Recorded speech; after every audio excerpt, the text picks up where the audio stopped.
নমস্কার বন্ধুরা, সুমতি kitchen with blog থেকে সবাইকে স্বাগত। আশা করি আপনারা সবাই ভালোই আছেন, আমিও ভালো আছি। আজকে একটা নতুন রেসিপি আপনাদের সঙ্গে শেয়ার করেছি। আজকে করেছি ঝিঙে ভাপা। কিভাবে হচ্ছে ঝিঙে ভাপাটা করলাম আপনারা প্রথম থেকে শেষ পর্যন্ত দেখুন, আশা করি হচ্ছে ভালোই লাগবে। দুটো হচ্ছে ঝিঙে নিয়েছি, একটা ঝিঙের হচ্ছে খোসা ছাড়িয়ে নিয়েছি। আমি আজকে দুটো ঝিঙের হচ্ছে ভাপা করব, আপনারা দুটোর বেশিও নিতে পারেন। আর ঝিঙের হচ্ছে খোসাটাকে হচ্ছে ছুরি দিয়ে হচ্ছে চেঁচে নিলাম। আশা করি আপনারা প্রথম থেকে শেষ পর্যন্ত দেখছেন। আর যে সকল নতুন বন্ধুরা আমার চ্যানেলে প্রথম, অবশ্যই চ্যানেলটিকে সাবস্ক্রাইব করবেন, পাশের বেল বাটনটি অন করবেন, সবার সঙ্গে শেয়ার করবেন, লাইক করবেন। আর আজকে ঝিঙে ভাপা হচ্ছে কেমন হয়েছে কমেন্ট করে জানাবেন। আর অবশ্যই কিন্তু পাশে থাকবেন। এবার ঝিঙে দুটো হচ্ছে কেটে নিচ্ছি। আর ঝিঙের হচ্ছে একটুও খোসা নেই, খোসা থাকলেও ক্ষতি নেই। অনেকে খোসাকেও হচ্ছে বেটে খায় বা তরকারি করে খায়। আমি হচ্ছে খোসাগুলোকে ছাড়িয়ে ভাপাচ্ছি, ছাড়ি ভাপা করলে ভালো হয়। আর এবার ছোট ছোট করে কেটে নিচ্ছি। ঝিঙেগুলোকে ছোট করে কাটলে ভাপে তাড়াতাড়ি হচ্ছে সেদ্ধ হয়ে যাবে। আর এইটা ঝিঙেটা ভাপেতে হচ্ছে খুবই সেদ্ধটা হয়ে নরম, যাবে। নরম ঝিঙেরই ভাপা হচ্ছে ভালো হয়। সব ঝিঙেগুলোকে সব হচ্ছে ঝিঙেগুলোকে কেটে হচ্ছে নিচ্ছি। কেটে নিলাম। ঝিঙের তো অনেক কিছু করে খাওয়া হয়েছে, আজকে হচ্ছে ঝিঙে ভাপা করব। আর কি দিয়ে ভাপা করি আপনারা প্রথম থেকে শেষ পর্যন্ত দেখুন, আশা করি ভালোই লাগবে। কেটে নিলাম দুটো ঝিঙে, এবার এইগুলোকে একটু ধুয়ে নেব।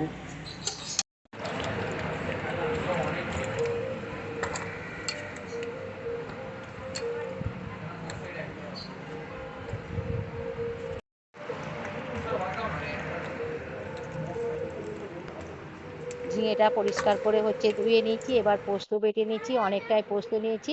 আলু পোস্ততে দেবো আর ঝিঙে ভাপায় দেবো, এই জন্য একসঙ্গে গুঁড়ো করে নিলাম। অল্প হচ্ছে পোস্ত গুঁড়ো করা যায়নি মিক্সার বাটিতে, এবার গুঁড়ো করে নিলাম। এখানে হচ্ছে পোস্তটাকে আমি আগে মিক্সারের মধ্যে হচ্ছে গুঁড়ো করে নিয়েছি। আর আর জল দিয়ে বাটলে পোস্তটা হচ্ছে ভালো বাটা যায় না, সেই জন্য হচ্ছে আগে গুঁড়ো করে নিয়েছি। আর কাঁচা লঙ্কা দিলাম আর নারকেল দিচ্ছি। কাঁচা লঙ্কাটা আপনারা ঝালটা বুঝেই দেবেন, যেমন ঝাল খাবেন। আর দিলাম কালো সর্ষে। আর আগে হচ্ছে পোস্ত বেটে নিয়েছিলাম, সেই পোস্তর বাটিতেই হচ্ছে এইগুলো সব দিয়ে অল্প জল দিয়ে বেটে নিচ্ছি। মশলাটা বাটা হয়ে গেছে, এবার হচ্ছে ঝিঙের মধ্যে দিয়ে দিচ্ছি। আর বাটিটাকে একটুখানি হচ্ছে মুছে দিয়ে দেবো। স্বাদ মতন লবণ দিলাম। আর হচ্ছে একটুখানি সামান্য চিনি দিচ্ছি, চিনি দিলে টেস্ট হবে। চিনিটা যদি পছন্দ করেন দেবেন, যদি না পছন্দ করেন না দেবেন।